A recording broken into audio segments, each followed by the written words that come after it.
Hello అండి, ఈ month మొత్తం కూడా పెళ్లిళ్లే కదా. సో స్టిచ్చింగ్ ఆర్డర్స్ అనేవి చాలా ఎక్కువ వస్తున్నాయి. కొత్త వాళ్ళు తీసుకోవడం మాట పక్కన పెడితే పాత కస్టమర్స్ చాలా మంది రిపీటెడ్ గా పంపిస్తూనే ఉన్నారు. కొత్త వాళ్ళు ఎవరైనా ఇస్తే ఓకే చెప్పలేకపోతున్నాను, అలాగే పాత కస్టమర్స్ నో చెప్పలేకపోతున్నాను. ఇదే కాకుండా ఒక చిన్న బిజినెస్ అయితే స్టార్ట్ చేసాం కదా, దాని వల్ల టైం అయితే కొంచెం బ్యాలెన్స్ చేయాలి. కష్టపడింది నేనైనా బయట నా జీతం కోసం లెక్కలేసిన చాలా మంది ఉన్నారు.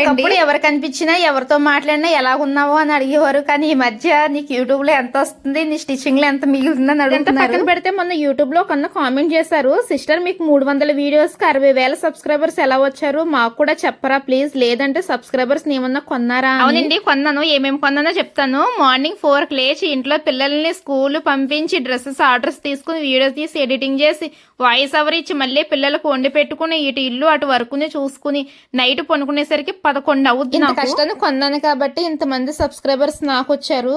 సో మీకు కూడా తెలిసింది కదండి, మీరు కూడా ట్రై చేయండి. ఎక్కడో స్టార్ట్ చేసి ఎక్కడికో వెళ్ళిపోయింది కదా, ఏం చేస్తాం చెప్పండి. అన్న మాటలు ప్రతి ఒక్కడు కూడా వింటుంటే ఒక్కొక్కసారి బాధ అంతా చెప్పుకుంటూ పోతే ఇంకా చాలా ఉంటుందిలేండి. ఈ డ్రెస్ వచ్చి ఒక కస్టమర్ వారిద్దరు పిల్లల కోసం కూడా ఒకేలాగైతే స్టిచ్చింగ్ చేయించుకున్నారు. ఇదండి సంగతి. మరి నెక్స్ట్ వీడియో మళ్ళీ కలుద్దాం. మరి ఉంటాను, బాయ్ బాయ్.